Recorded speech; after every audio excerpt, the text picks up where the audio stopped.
श्री गणेशाय नमः। दोस्तों, वीडियो शुरू करने से पहले वीडियो को लाइक कर दे और चैनल को सब्सक्राइब जरूर कर दे। Story name is Ishqbaz Session 2 and this story is begin from chapter 277 and guys don't forget to share your reviews and put on your earphones before starting the video for better experience। तो चलिए शुरू करते हैं। राका के इस तरह कहने पर अब याना को उस पर गुस्सा आ रहा था। उसने गुस्से से राका के हाथ को पकड़कर अपनी तरफ लगभग खींचते हुए कहा, तुम चलोगे मेरे साथ या इसी तरह यहाँ खड़े होकर नाटक करोगे? ज्यादा स्ट्रांग बनने की जरूरत नहीं है, मुझे पता है तुम कितने स्ट्रांग हो, चलो मेरे साथ। कहकर याना बगल में रखे हुए एक छोटे टब में गर्म पानी करने के लिए गीजर ऑन कर देती है और स्पंज बाथ की तैयारी करने लगती है। राका उसे हैरानी से देखते हुए बोला, क्या बात है, तुम्हें बहुत चिंता हो रही है मेरी? आज सूरज पश्चिम से कहाँ से निकल आया? कुछ चाहिए तुम्हें? देखो, अगर तुम्हें कुछ चाहिए तो साफ साफ बताओ, इस तरह नाटक करने की जरूरत नहीं है। मैंने तुमसे वादा किया है, मैं तुम्हारे इस नाटक के बिना भी तुम्हारी हर ख्वाहिश पूरी करूंगा, तो बोलो क्या चाहिए तुम? और याना के मुंह से यह सुनते ही राका हैरान रह गया। वह कंफ्यूज नजरों से याना की तरफ देखने लगा कि तभी याना अपनी बात पूरी करते हुए बोली, तुम बिना कुछ बोली शांति से नहीं रह सकते क्या? अगर मैं तुम्हारी हेल्प कर रही हूँ इसका मतलब यह नहीं है कि मुझे कुछ चाहिए। हर किसी को अपनी तरह मत समझो, मैं तुम्हारी हेल्प सिर्फ इंसानियत के नाते कर रही हूँ, इसीलिए प्लीज फालतू की बातें सोचना बंद कर दो। और वैसे भी मुझे याद है कि भले अपने बच्चे के लिए ही सही, लेकिन तुम मेरी प्रेगनेंसी में मेरा अच्छा ख्याल रख रहे हो तो बस मैं उसका ही बदला चुकाना चाहती हूँ, क्योंकि मैं याना लुइस किसी का एहसान नहीं लेती, समझे? अब चुपचाप आकर यहाँ बैठो। कहते हुए याना ने राका को सामने एक छोटे से स्टूल पर बैठने का इशारा किया, जिसे देखकर राका चुपचाप वहाँ जाकर बैठ गया। अब याना राका को स्पंज बाथ दे रही थी। मुझे लगता है तुमने अपने नाम को अच्छे से प्रोनाउंस नहीं किया, क्योंकि जहाँ तक मुझे याद है तुम पहले याना लुइस थी और अब तुम शादीशुदा हो, इसीलिए तुम्हारा नाम में कुछ चेंज आए हैं। बेहतर होगा आगे से तुम अपने नाम को अच्छे से प्रोनाउंस करो और याद रखो कि तुम्हारा नाम याना राका विलियम्स है। कहते हुए राका के चेहरे पर कोई भी एक्सप्रेशन नहीं था और उसकी बातों को सुनकर याना उसे घूर कर देखने लगी, लेकिन अब उसने कोई बहस नहीं की। अब राका के बदन पर इतने सारे जख्मों को देखकर याना को उसकी चिंता हो रही थी, लेकिन फिर भी वह राका के सामने यूं ही अनजान बनने की कोशिश करते हुए बोली, वैसे तुम्हें इतनी चोट कैसे लगी? तुम अपना ख्याल क्यों नहीं रखते? अगर तुम्हें कुछ हो जाता तो? कहते हुए वह धीरे धीरे उसके सीने पर स्पंज बाथ दे रही थी। इस वक्त वह राका के चेहरे के सामने थी और याना के शब्दों को सुनकर राका ने अचानक ही उसका हाथ अपने हाथ से पकड़ लिया। ऐसा होते ही दोनों अपनी नजर उठाकर एक दूसरे के चेहरे की तरफ देखने लगे। याना के माथे पर परेशानियों की कुछ लकीरें थी, जिसे राका ने समझ लिया था। अब यूं ही याना की आंखों में देखते हुए अपने चेहरे पर एक हल्की सी मुस्कान लाते हुए बोला, क्या हुआ? डर लग रहा है? अगर मैं मर गया तो तुम्हारा और मेरे बच्चे का क्या होगा? टेंशन मत लो, अगर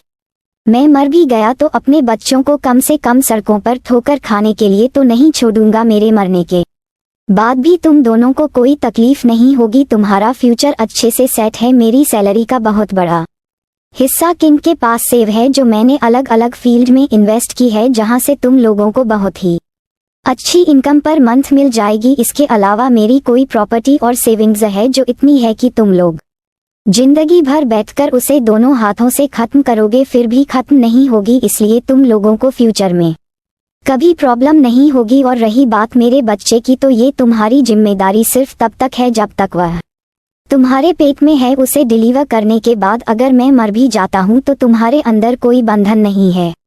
तुम चाहो तो यहाँ से जा सकती हो। मेरा बच्चा किंग की जिम्मेदारी होगा, मुझे पूरा यकीन है वह उसे अच्छे से हैंडल करेंगे। उसके बाद अगर तुम चाहो तो किसी और से शादी कर सकती हो। इसीलिए मेरे ख्याल से तुम्हें मेरे जीने की नहीं बल्कि मरने की दुआ करनी चाहिए।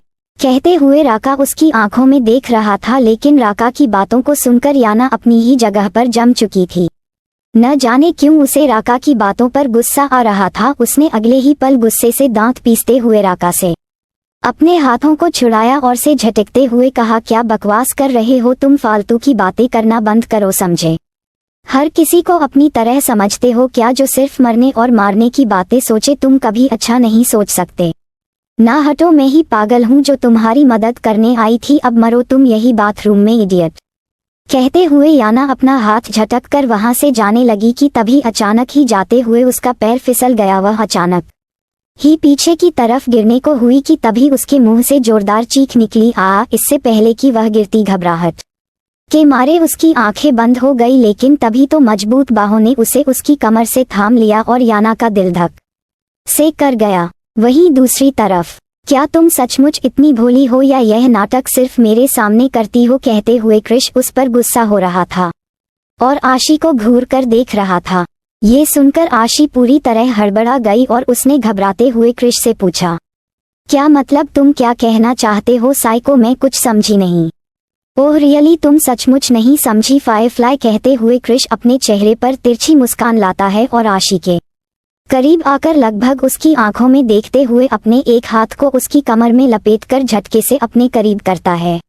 आह की आवाज से आशी के मुंह से एक सीसक निकली, क्योंकि क्रिश ने उसकी कमर को अपनी मुट्ठी में दबोच लिया था और अब वह उसके चेहरे के पास लगभग झुकते हुए उसकी आंखों में आंखें डालकर बोला, मुझे लगता है तुम ये इनोसेंट फेस जानबूझकर मेरे सामने बनाती हो ताकि मेरा अटेंशन गेन कर सको, ताकि मैं तुम्हारा और ख्याल रखूं, वरना मेरी फायरफ्लाई बहुत समझदार है, यही बात है ना माय लव। कहते हुए क्रिश ने अपना एक हाथ उठाकर आशी के गाल को अपने एक अंगूठे से सहलाने शुरू कर दिया। आज क्रिश का टच आशी को थोड़ा सा हार्श लग रहा था। वह अपनी नज़र उठाकर क्रिश की तरफ देख रही थी और उन आंखों में कुछ ढूंढने की कोशिश कर रही थी। इस वक्त आशी की आंखों में एक अलग ही घबराहट थी कि तभी उसने लड़खड़ाती हुई आवाज में क्रिश से कहा, साइको, तुम आज अजीब सा साइको, मुझे दर्द हो रहा है। कहते हुए आशी ने अपनी नज़र से क्रिश के उस हाथ को देखा जिससे क्रिश ने उसकी कमर को दबोच रखा था। आशी का एक हाथ अपने आप ही क्रिश के कंधे पर चला गया था। उसकी आवाज में एक अलग ही दर्द था और दिल जोरों से धड़क रहा था, कहीं क्रिश को उसकी सच्चाई पता तो नहीं चल गई। कि तभी आशी की बात को सुनकर क्रिश ने अचानक की अपनी पकड़ उसकी कमर पर ढीली कर दी और अब वह अपने दूसरे हाथ से उसकी कमर पर उसी जगह सहलाते हुए प्यार से बोला, क्या सचमुच दर्द हो रहा है माय लव? इस वक्त क्रिश की आवाज सॉफ्ट थी। उसके सवाल पूछने पर आशी ने मासूमियत से हाँ में सर हिला दिया, जो देखकर क्रिश ने झुककर घुटनों के बल बैठते हुए उसकी शर्ट को ऊपर की तरफ उठाया और अब वह धीरे से उसके कमर पर किस करने लगा, जो महसूस कर आशी की आंखें अपने आप ही बंद हो गई। उसके मुंह से हल्की हल्की क्यूट सिसकियां निकल रही थी। क्रिश काफी मदहोशी थे। उसकी कमर पर किस करते हुए अपने होठों से उसे धीरे धीरे शक करने लगा और अपनी जीभ से लगभग लीक करते हुए धीरे से अपनी नजर उठाकर आशी की तरफ देखा है तो आशी क्रिश के एहसासों में खो रही थी। ये देखकर क्रिश वापस अपनी जगह पर उठकर खड़ा हुआ और आशी को एक बार फिर अपनी गोद में उठाकर सोफे पर बैठा।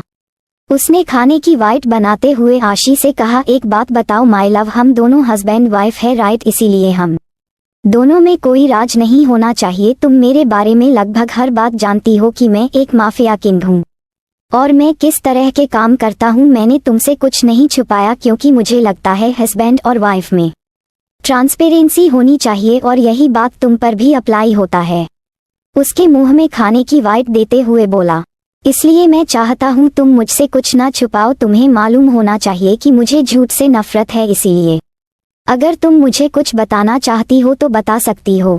इतना कहते हुए वह आशी को खाना खिला रहा था और उसकी बातों को सुनकर आशी और भी ज्यादा घबराते हुए उसकी तरफ देख रही थी। वह अपना सलाइवा गटक रही थी, लेकिन अब उसने आगे कुछ भी नहीं कहा। अब क्रिश ने भी आगे कुछ नहीं कहा। थोड़ी ही देर में दोनों का खाना कंप्लीट हो चुका था। क्रिश एक टिश्यू पेपर से अपने हाथों को क्लीन कर आशी के होठों को बड़े ही प्यार से टिश्यू पेपर से पोंछता है और उसके होठों पर लाइट किस करते हुए बोला, तुम्हारे हाथों में चोट लगी है, आज चॉकलेट मिल्कशेक नहीं मिलेगी। ओके। अब क्रिश की हरकतों में फिर से पहले की तरह सॉफ्टनेस नजर आ रही थी, जिसे देखकर आशी बार बार कंफ्यूज हो रही थी। उसने धीरे से हाँ में सर हिलाया।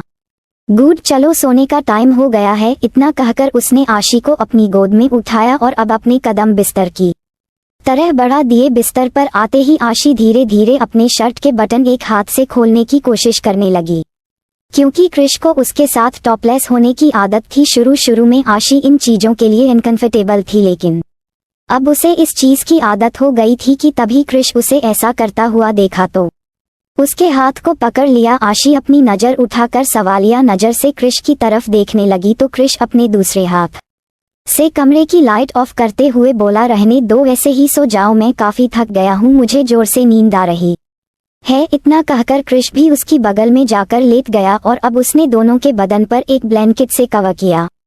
क्रिश की बात सुनकर तो आशी सचमुच काफी हैरान थी। वह अपनी नजर घुमाकर लेटे हुए ही बगल में सोए हुए क्रिश को देख रही थी। अब उसे सचमुच क्रिश की इस हरकत पर डर लग रहा था, कहीं क्रिश को उस पर शक ना हो जाए, क्योंकि वह नहीं जानती थी सच जानने के बाद क्रिश कैसे बिहेव करेगा। क्रिश की हर हरकत आज काफी बदली बदली थी लग रही थी। आशी नोटिस किया क्रिश आज उससे थोड़ा सा दूर होकर सोया है। ये देखकर भी उसे अपने अंदर काफी अजीब सी फीलिंग हो रही थी, क्योंकि क्रिश ऐसा कभी नहीं करता था। क्योंकि चाहे वह कितना भी घायल हो, उसे ऐसी हमेशा अपने सीने से चिपक कर सोती हुई चाहिए थी जब तक क्रिश उसे अपनी बाहों में न सुला ले। क्रिश को नींद ही नहीं आती थी। अब आशी ने धीरे से अपनी मीठी आवाज में पूछा, साइको, क्या तुम मुझसे नाराज हो? तुम आज मुझसे दूर क्यों सोए हो, बोलो। आशी की इस बात को सुनकर क्रिश ने अपनी आंखें खोलकर आशी की तरफ देखा। क्या तुम्हें याद नहीं फायरफ्लाई की?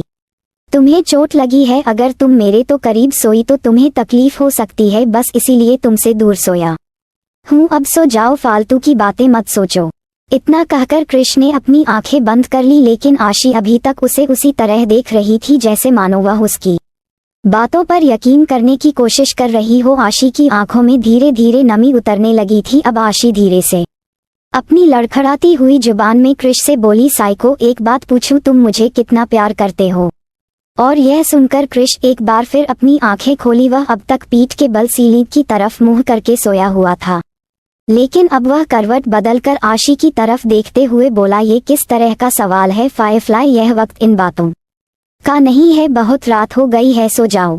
नहीं साइको, पहले तुम मुझे बताओ कि तुम मुझे कितना प्यार करते हो। अगर कल को मुझे कोई गलती हो जाए तो क्या तुम मुझे माफ कर दोगे? अगर कल को तुम्हें ये पता चले कि मैं वैसी नहीं जैसा तुम मुझे समझते हो, या फिर मैं तुमसे झूठ बोला है, तो क्या तुम मुझे खुद से दूर कर दोगे? बताओ। और यह सुनकर क्रिश आशी के चेहरे की तरफ कुछ देर देखता है, फिर धीरे से सरक कर उसके पास आकर उसके सर को धीरे से अपने सीने पर रखते हुए बोला, इधर आओ, ध्यान से सुनो फायरफ्लाई, अगर तुमसे कोई गलती हो तो उसे सुधार लेना, झूठ बोलने की जगह मुझसे सच कहना। मैं तुमसे कितना प्यार करता हूँ और कितना नहीं हूँ यह मेरी पर्सनल फीलिंग है, लेकिन मैं अपने उसूलों का कितना पक्का हूँ ये तुम्हें अच्छे से पता है।